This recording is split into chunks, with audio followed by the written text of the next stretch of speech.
Ladies and gentlemen, good day and welcome to Dhanuka Agritech Ltd. Q4 FY24 earnings conference call hosted by Antique Stock Broking. As a reminder, all participants' line will be in the listen-only mode and there will be an opportunity for you to ask questions after the presentation concludes.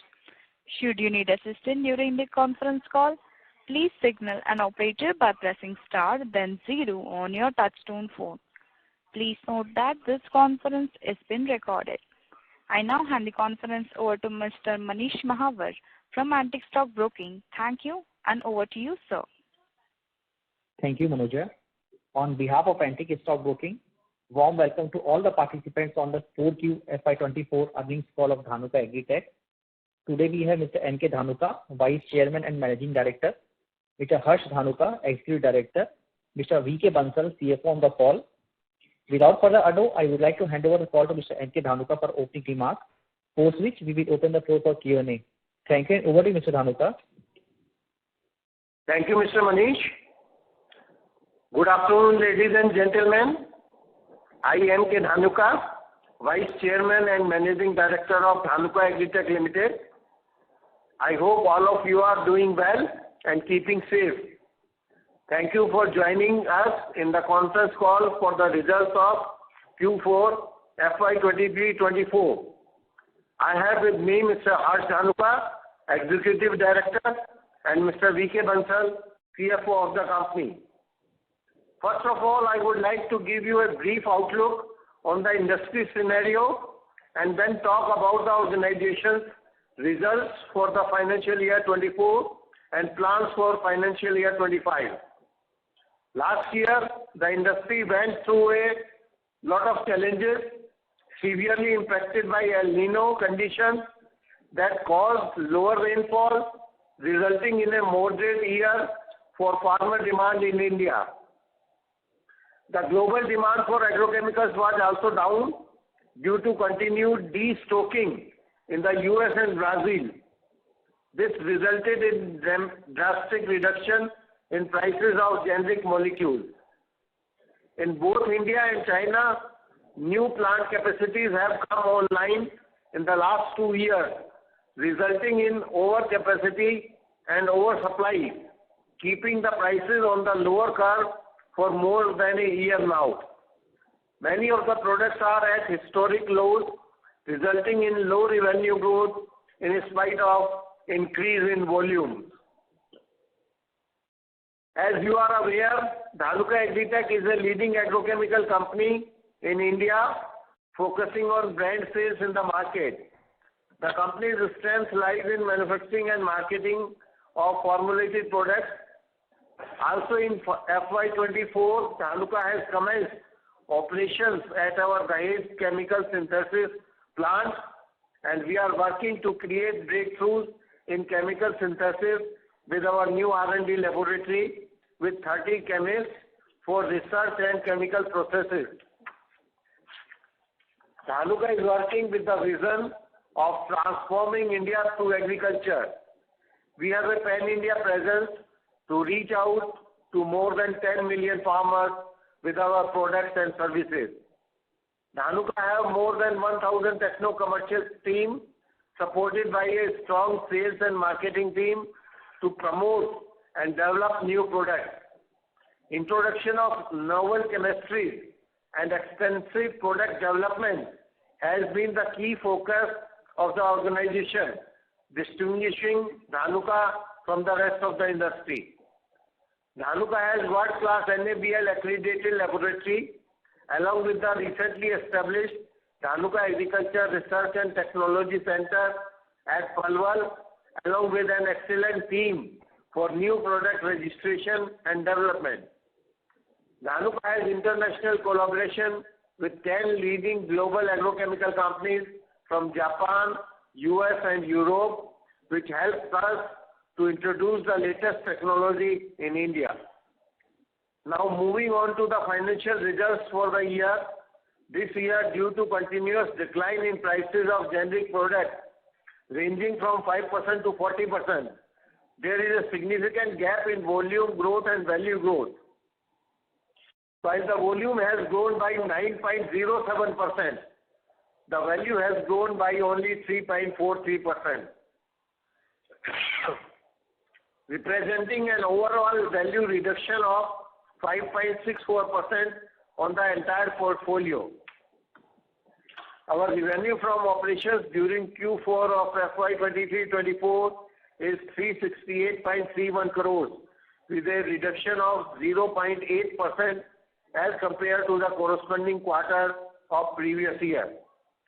For the financial year 23-24, the revenue is 1758.54 crores, which is 3.4% up over previous year. EBITDA stood at 80.09 crores in Q4 of FY23-24, representing an increase of 2.9% as compared to the corresponding quarter of previous year, and for the financial year 23-24, it is rupees 327.44 crores, which is higher by 17.5% on YOY basis. Profit after tax is rupees 59.02 crores in Q4 of FY23-24, representing a reduction of 9.6% as compared to the corresponding previous year quarter, and for the financial year 23-24, it is 239.09 crores, which is an increase of 2.4%. The zone-wise percentage share of turnover was for North India. For Q4 23-24, it was 26%, and for the whole year, it was 25%. For East Zone, for Q4, it was 14%, and for FY23-24, it was 12%. West Zone, for Q4, it was 20%, and for full year, it was 31%. For South Zone, for Q4, it was best quarter 40%, and for FY23-24, total was 32%. Product category-wise share of turnover was insecticides in Q4 44%, and for the whole year 38%. Fungicides Q4 16%, and for whole year also 16%. Herbicides for Q4 28%, for the whole year 34%, and others both Q4 as well as for FY23-24 12%. In last challenging year, where the industry was facing significant headwinds and pressure on both top line and bottom line, Dhanuka has been able to show significant resilience. The company has already rewarded its members by paying an interim dividend at the rate of 400%, that is rupees 8 per equity share, having face value of rupees 2 per share, which has absorbed rupees 36.47 crores. The board of directors has further recommended 300% final dividend, that is rupees 6 per equity share. The final dividend will be subject to the approval of the members in the 39th annual general meeting scheduled to be held on 2nd August 2024. Now let us talk about the projections for FY25. This year, the weather conditions have shifted significantly, and already the effects of El Nino have subsided. The major weather forecasters have predicted above 100% rainfall this year on the back of developing La Nina conditions. Therefore, this year the demand for all the products are expected to be very good. Further, the price reduction of previous year have bottomed out, and we are seeing an upward movement in few products. Friends, this year we are expecting very strong growth, and to power this growth, I am very excited to announce the launches of some of the biggest products from Dhanuka in recent times. Firstly, La Nevo, a powerful broad-spectrum insecticide that effectively controls both sucking and chewing pests This product is launched in collaboration with Nissan Chemical Japan. As you would have seen in the slide deck shared by us, this product has a huge market potential of over rupees 1,000 crore, which has developed only in last 2 years, with only 3 products competing for market share and growing rapidly. I am confident that Lanivo will create new benchmarks in product scale-up in Dhanuka's history. I myself have attended the Lanivo launch program on Monday at Ahmedabad, on Tuesday at Indore, and on Wednesday at Aurangabad. Considering the potential of this product, we are conducting more than 20 launches all over India for Lanivo. Second product is PARS. It is a post-emergence herbicide to control both narrow leaf and broad leaf weeds in soybean and groundnut crop. It is very powerful herbicide developed again in collaboration with Nissan Chemical Japan. This product also has one of the best results among the competition in this segment. With Dhanuka's strong channel in these crops, we are confident of driving the volumes for this product also. The third product is Mycore Super. It is a premium and advanced Mycorrhiza fertilizer developed in-house at Dhanuka Agriculture Research Center. This product is manufactured by Dhanuka, and already we have received excellent feedback on the product performance from the market. It has enhanced the yield of the farmers wherever the demonstration has been conducted. I am also happy to share that we have established a new chemical R&D lab with 30 chemists to build speed in our product and process development capabilities at Sanand. This will help us in developing new products for manufacturing in Dahej and capture contract manufacturing opportunities. We are committed to create breakthroughs in chemical synthesis and continue to invest in R&D. Thank you very much for your kind attention. We would now like to open the session for question and answer. Thank you. Thank you very much. We will now begin the question and answer session. Anyone who wishes to ask a question may press star and 1 on their touchtone telephone. If you wish to remove yourself from the question queue, you may press star and 2. Participants are requested to use handsets while asking a question. Ladies and gentlemen, we will wait for a moment while the question queue assembles.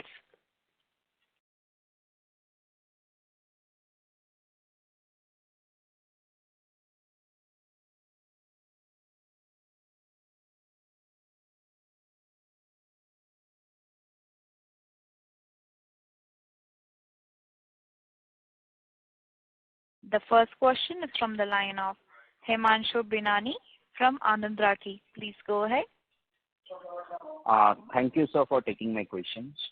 So, sir, my first question is largely pertaining to the guidance side. So we have guided for an 18% plus sort of like revenue growth. So maybe if you can elaborate further in terms of what sort of growth one should assume from the traditional or the formulation business, and how much of incremental revenues are we targeting from the technical synthesis plant? And is this 18% plus 18% sort of growth, is both the revenues included, or it is solely from the formulation side? Right. So, thanks for your question. The revenue forecast given of 18%, around 16% is from the brand sales, and about 2% is from technical sales from Dahej, and the number includes both the businesses.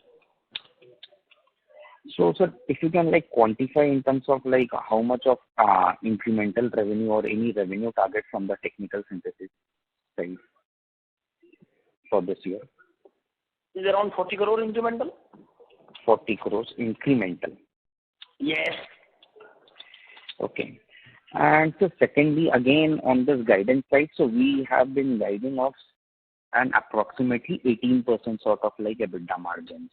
So we have like already done somewhere around an 18.5% sort of margins in FY24, while we have like now starting the year, we have a low cost inventory benefit, and now we have been like focusing more on the differentiated products.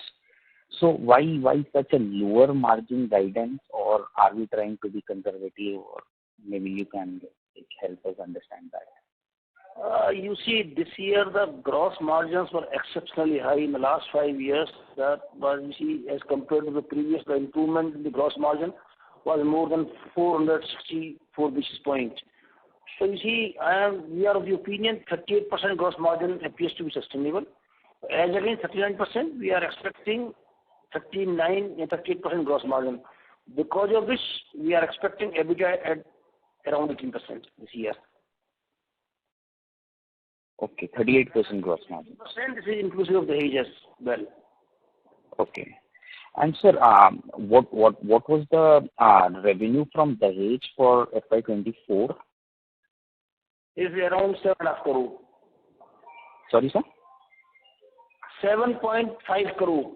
7.5 crores. Okay. And so my last question was largely on the capex side. So how much of capex we have done in FY24 and the incremental capex guidance for FY25? You see, as far as the incremental capex for 24-25, normal capex could be around in the range of around 20 CR. And this year, the major capex was pertaining to the Dahej, and other than the Dahej, again it was around 25 crore. Got it. Thank you, sir. Thank you. Thank you. The next question is from the line of Prashant Biyani from Elara Securities. Please go ahead. Yeah, thanks for the opportunity. So you plan to launch 8 new 9(3) products in the next 2 years. So, sir, would these be, most of these would be in license, or there could be some in-house developed also? So the 9(3) products are the registrations by Dhanuka, and we have already launched 2 products in the first 45 days, and expecting to launch 1 more 9(3) plus in this quarter itself. No, my question is, would most of these be in licensed or might be in-house developed also? They will be in licensed only. Okay. Mr. Bansal, these 8 new molecules may require a good amount of marketing expenses or promotion expenses. Sir, how much was marketing and promotion this year, and what could be the trajectory for 25 and maybe year beyond that? You see, our marketing spend is in the range of around 6 to 7%, and this year it will be around 1% higher than the previous year. Okay. Sir, with just 1% higher marketing spend and again 100 bips of gross margin decline, would you still see only 18% EBITDA margin because you have a very decent operating leverage benefit that kicks in with good volume growth? So again, I'm repeating the last participant question. Are you being very conservative in your margin guidance? You see, when I'm saying our gross margin, we are expecting 30%. And you see, currently our expenses are in the employee benefit cost and other expenses 20%. The EBITDA remains only 18%. Okay, so you would be giving 20% employee growth, which we haven't seen in any year except maybe 20% employee growth. You see, when we are increasing disproportionate expenses in the case of marketing expenses, it has to be compensated by some other part. I'm just saying, all expenses plus employee cost remains to be in the same range in terms of percentage. It doesn't mean the employee benefit cost will increase like that. But yes, it will increase by around 15% still. Because 10-11% is normal increase, and 4% increase on account of the number of increase in the employee count. Okay. Sir, how is the channel inventory right now for the industry? The channel inventory for the industry in the month of March is again gone up to some extent.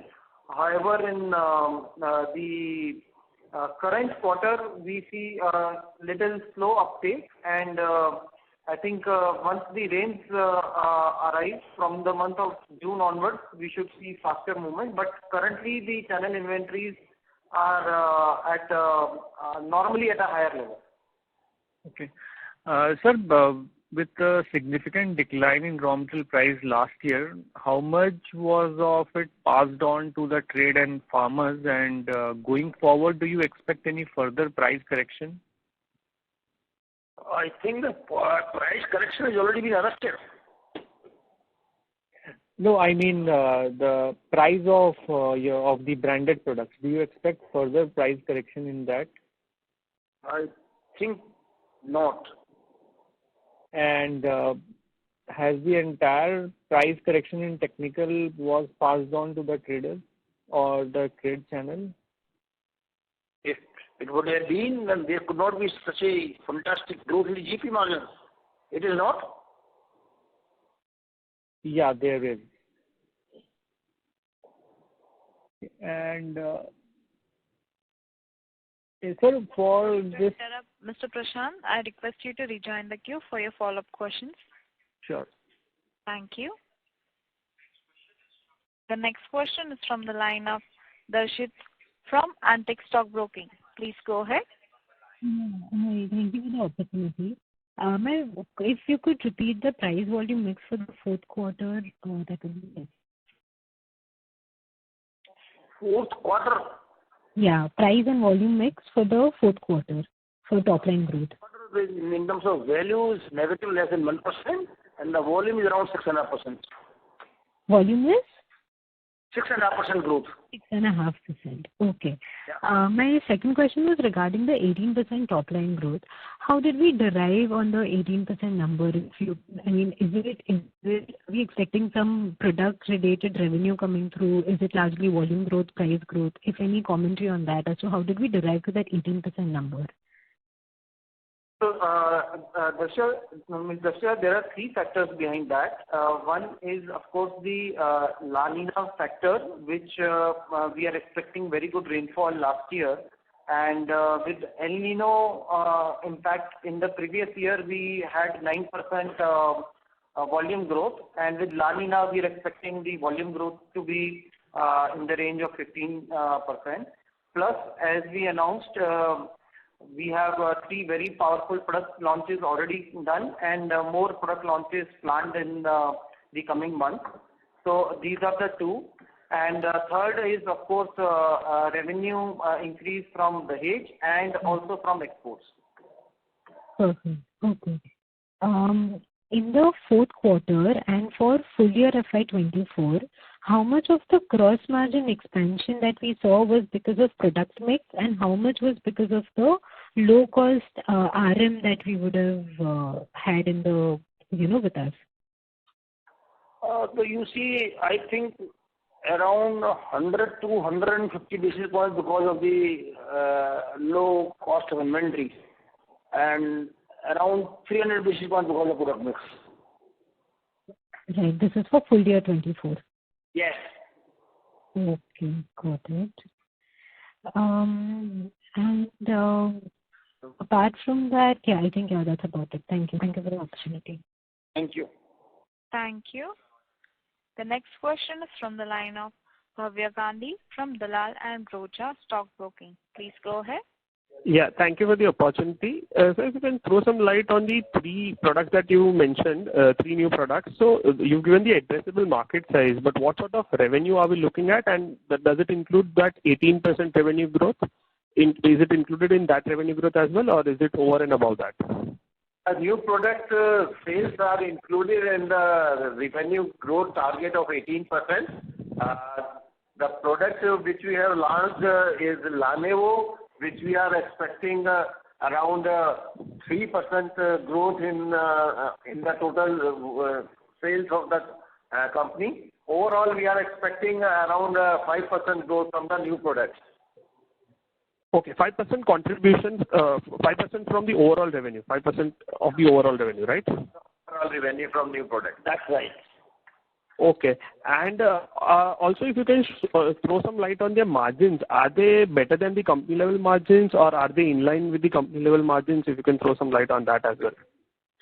You see, of course, when we are launching any line feature, normally the margins are better than the average margins. So we are expecting the same case here as well. Okay. And what if we are talking about the peak revenue, when can we expect the peak revenue for all these three products, and what could it be in terms of absolute number? Absolute number we don't share with the investors, please. But we expect that after 3 to 5 years, basically it will be at peak. Okay. And what sort of market share are we looking in each of the products, at least if you can share that? Mr. Gandhi, I would just like to share these three products are very promising. We have launched them right now. Already the products will be in the market within this first quarter. So in terms of market share, we are targeting at least a double-digit market share in these segments. But the time cycle for product development is quite long. The challenge is taking the message to the large number of farmers spread across India. So while we make efforts to do a lot of product development activities, both with the farmers, digital media, and connect with them, pass the technology to them, sometimes it takes time to build on the volumes, but we are confident because we have done good preparation work for the product launches. Perfect. Just one last thing, if you can name the competitors who are there. You mentioned that there are 3 players in this product. So you can name the competitors, that would be great. Okay, so first is a technical named Brofanilis. Second is a technical named Isocycloserum. And third is technical named Suxametamide. Okay, fair enough. Yeah, thank you. Thank you. The next question is from the line of Hussain Paruchwala from Carnelian Capital. Please go ahead. Sir, I just wanted to understand, is there any further capex that we need in our technical plant? Yes, Mr. Hussain, this FY25, we are planning further capex for a new herbicide plant, and it will come in H2. On the technical side, are we looking for anything? Yes, this is on the technical side that I shared. Okay, so what will be the capex amount? You see, it is still not finalized, the capex amount. We are working on it. Probably we'll share in the next con call. Okay. And also wanted to understand, is there any opportunity which has come to us so far in discussion for manufacturing? Because we started with pyrethroid when we were looking at certain opportunities from some Japanese customers. So is there any update on that front? Yeah, there are discussions are going on. We will come back to you when something matures. Okay, got it. So that was the only question from me. Thank you. Thank you.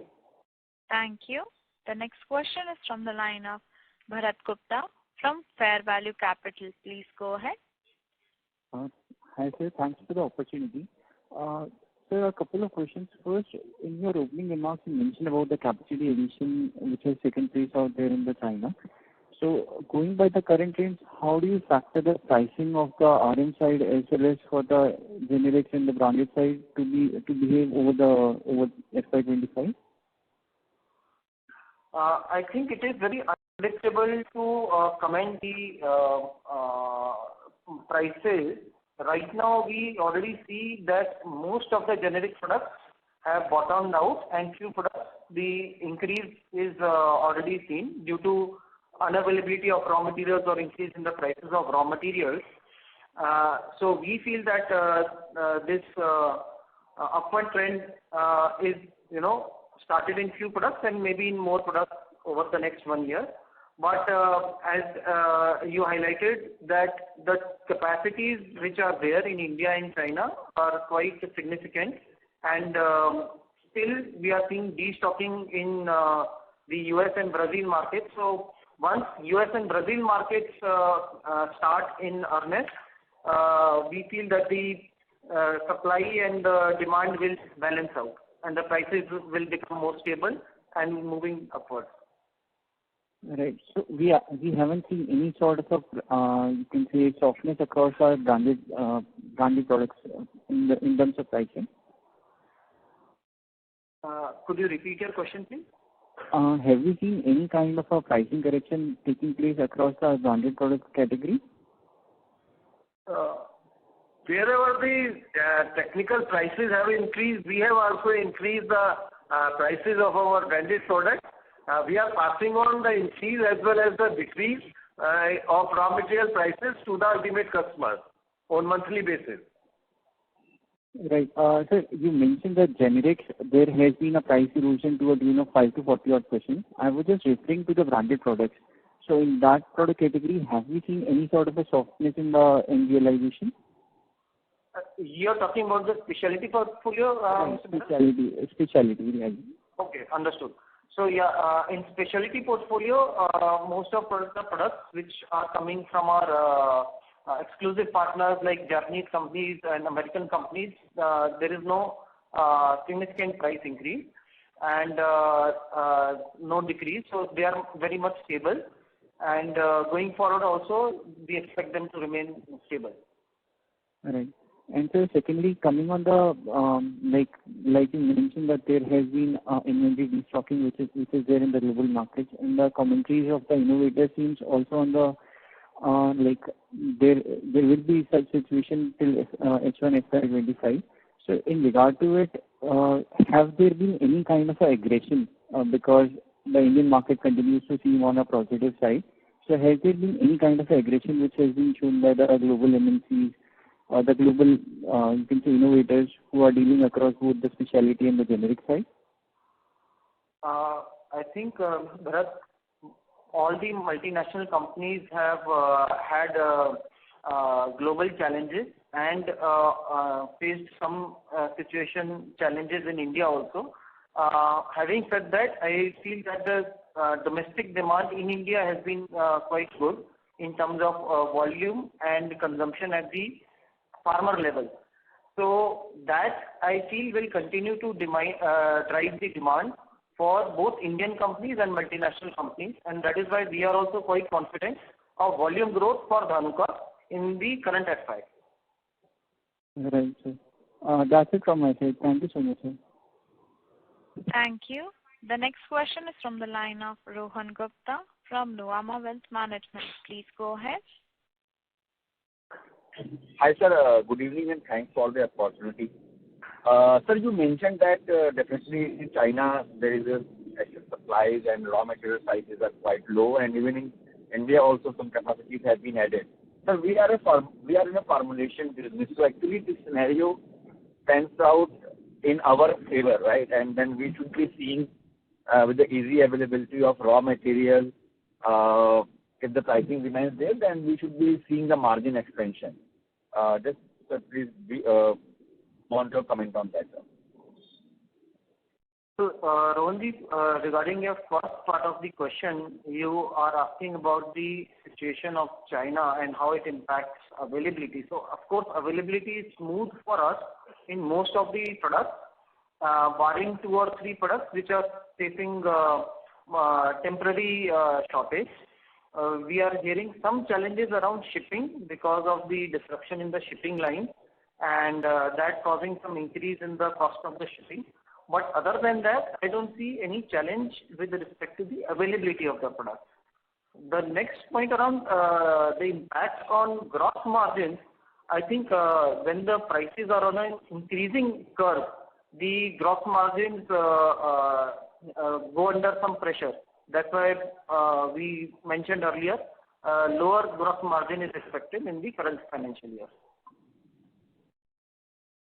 Okay. But sir, still the cost or the raw material prices still remains on a lower side. So you are expecting that the prices will start going up. That's what you are expecting so far of the raw materials?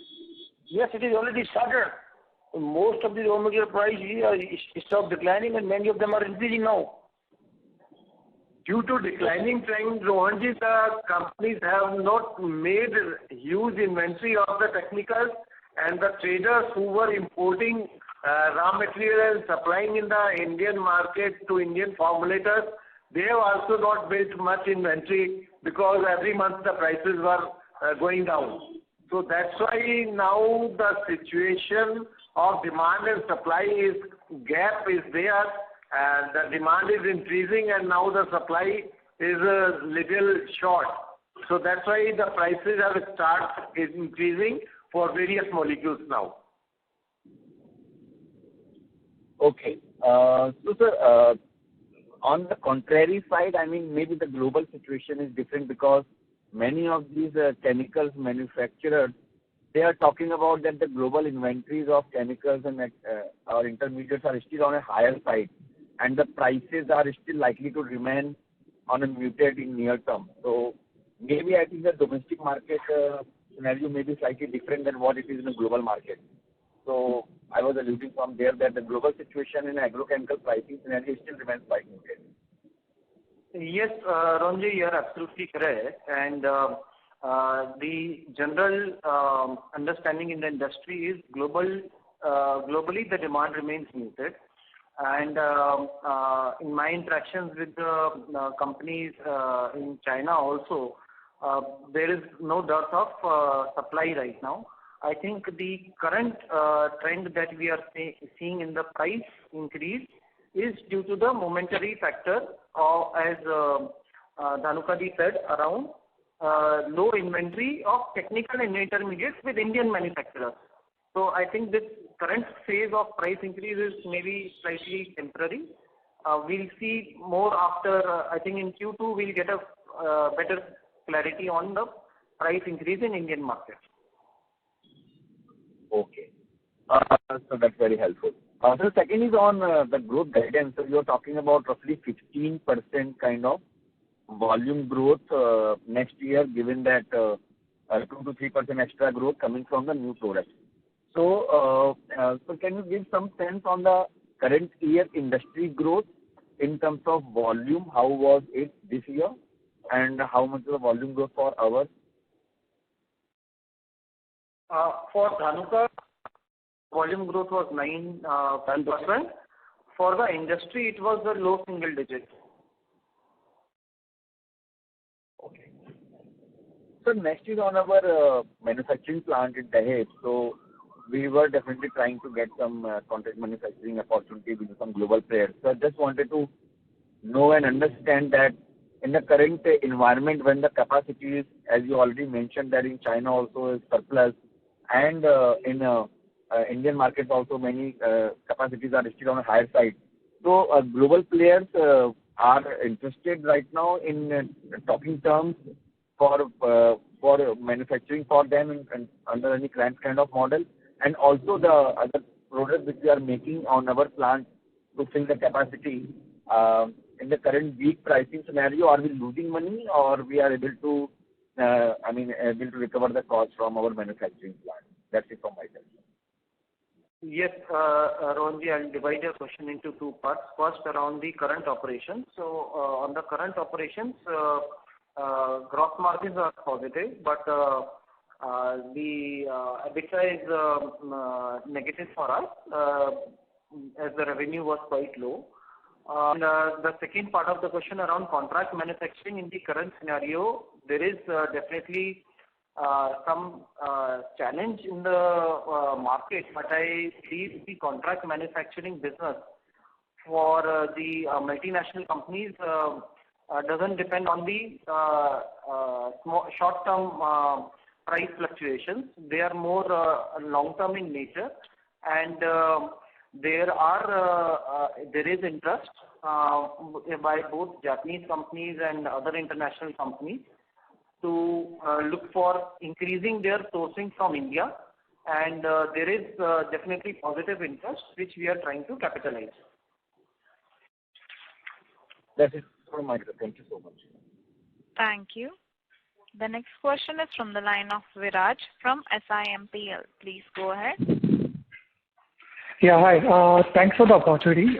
First one is the clarification. For the B2B business, what will be the loss at the EBITDA of FY24?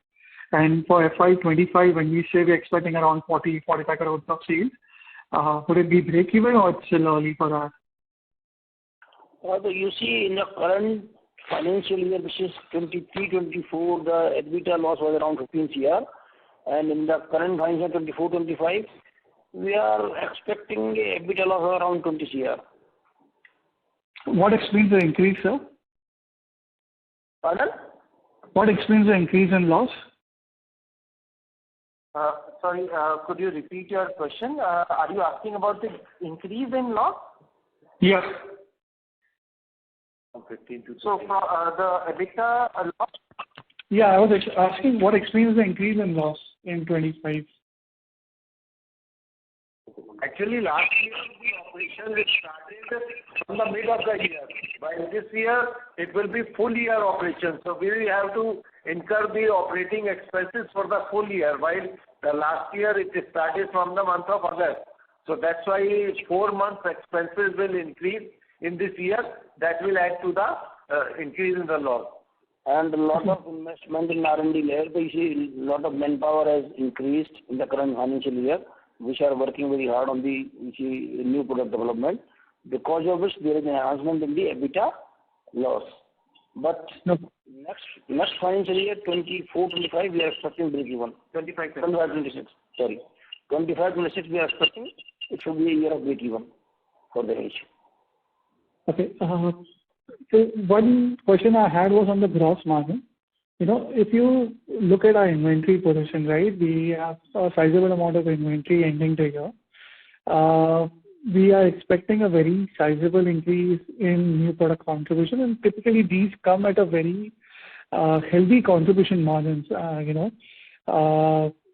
you know, the overall RM or the pricing environment is not too adverse for us. So one would possibly think that the contribution margins, even in, say, 25, would be at a similar level as 24, if not further expanding, So what explains the moderation in contribution margin, and given that you now expect prices to be either stable or temporarily increasing, why not what is stopping us for taking an inventory call and maximizing the spread in the B2C business? So, Virajji, first aspect around your question about new product contributions. Yes, definitely new products have a good contribution, but in the initial few years to build up the volume, they require a lot of investment. In fact, huge investment is required on the product development on the farm. We have more than 1,000 techno-commercial staff who are working with the farmers to develop the product. We are conducting thousands of farmer meetings and product demonstrations and online promotion, ATL promotion on television, radio. So all of this is significant investment, especially in the new products. So the additional contribution from new products is taken away by the increased marketing expense. And with respect to the low cost inventory, yes, we try to build up inventory as we are seeing some increase in the prices. But will it result in the gross margin expansion? I don't see that happening. No, actually, my question was on the gross margin on the corporate. So if you look at the year ended 31st March 2024, we have a sizable inventory already on our books. You're seeing an increase in share from new products, and given the launches which you have made in the first quarter, expect the share of new products will further increase. And these new products typically come at the gross margin level. They come at a much more higher gross margin, especially the 9(3) molecule. And given the way the RM prices are, one would think that the gross margin would either expand further or at least be at a similar level as 2024, right? But what you're saying in a commentary is that, we're expecting a further moderation in gross margin, say by around 100 basis points. So I was just not able to connect the two. You are absolutely right at your place. Then we are expansion in the gross margin on account of the new production, but at the same time, there are certain molecules, then there is a dip in the margin. For example, old molecule Targa Super. So in product like Targa Super, we are not maintaining the same margin. Every year our margin is declining. The margin which we have in 2023, that was not there in the 23-24. And the same cannot be maintained in the 24-25. So there are few brands where we are losing the margin as well because of the stiff competition. So keeping in mind all these things, we are expecting the 38% gross margin. And in terms of the lot of inventory, last year, which was 23-24, was a very exceptional year. We have never seen such a huge decline month-on-month basis in the technical prices, which is not passed on fully to a trade. This year, that is not possible. Already the declining trade is arrested. Now the price is stable, and you see that by the announcement of the La Nina year, once the monsoon arrives on 1st of June in Kerala, I'm sure price increase will further happen. So therefore, we are not expecting to maintain this last year level of gross margin. Appears to be difficult, but if it happens, it happens. Okay. Just two more questions. Hello? Yeah. So one is if you can just give some color on the scale of, say, Defend, Decide or Implode.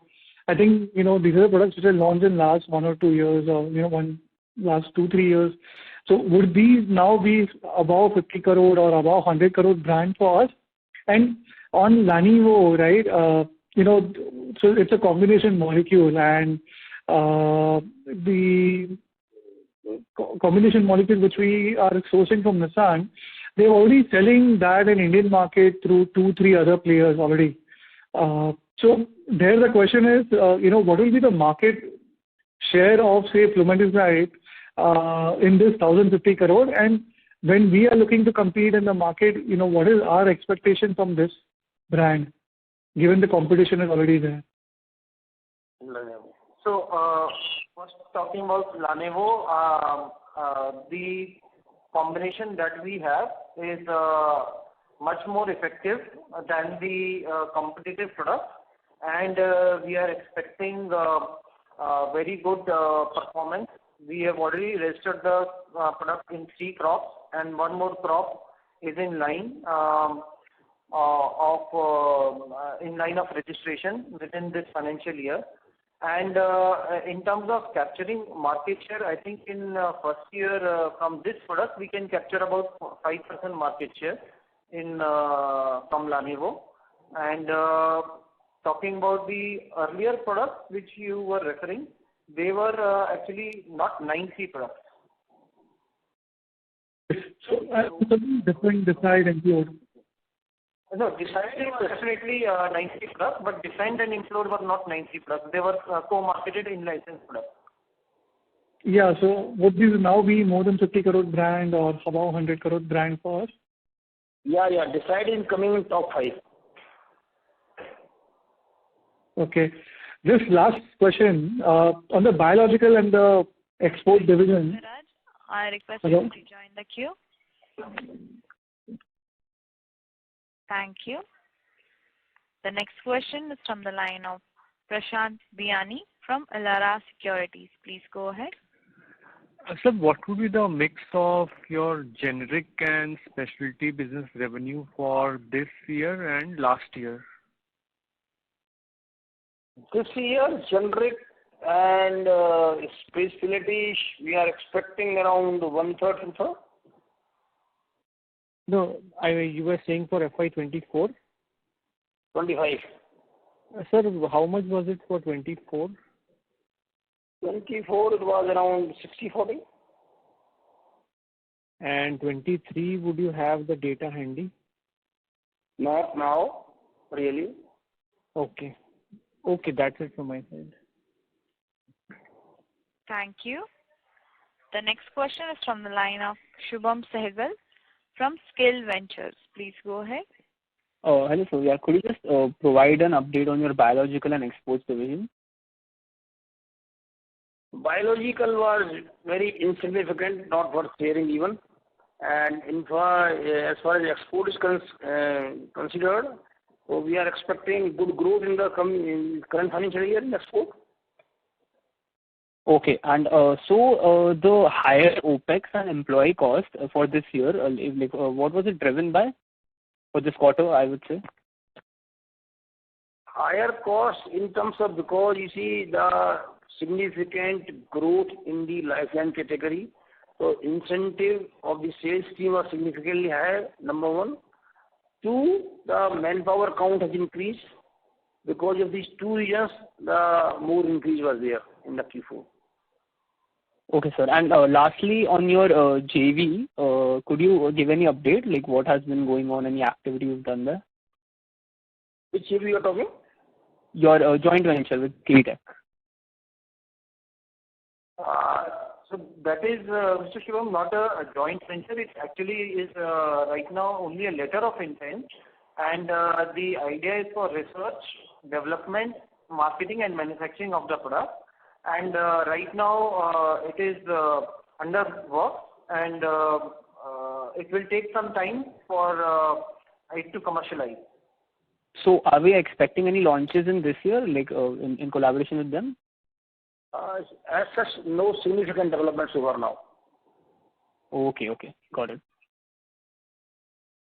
And just one last thing. So Chemetech, so they already announced the marketing tie-up with another company. So like, do you have any update on that? Right now, we don't have any update on that. Okay, sir. Got it. Yeah. Thank you. Thank you. As there are no further questions, I will now like to hand the conference over to the management for closing comments. Good evening once again, friends. To summarize at last, Dhanuka continues to demonstrate its ability to overcome challenges and emerge stronger despite uncertain business environment.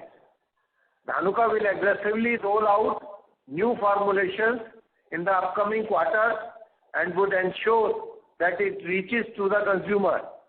I reassure our stakeholders that we are committed to the task of transforming the landscape of agriculture in India and will play an integral role in rewriting the future of a better and new India. Being a El Nino year and introduction of so many new molecules, I am confident that we will be able to deliver the envisaged growth of around 18% in the current financial year. We hope that the monsoon should remain good as forecasted by IMD and Skymet, around 106%, and we have a very good agriculture season. I wish you all the best. Thank you very much. Keep healthy and safe. Thank you very much. Thank you. On behalf of Antique Stock Broking, that concludes this conference. Thank you for joining us, and you may now disconnect your lines. Thank you.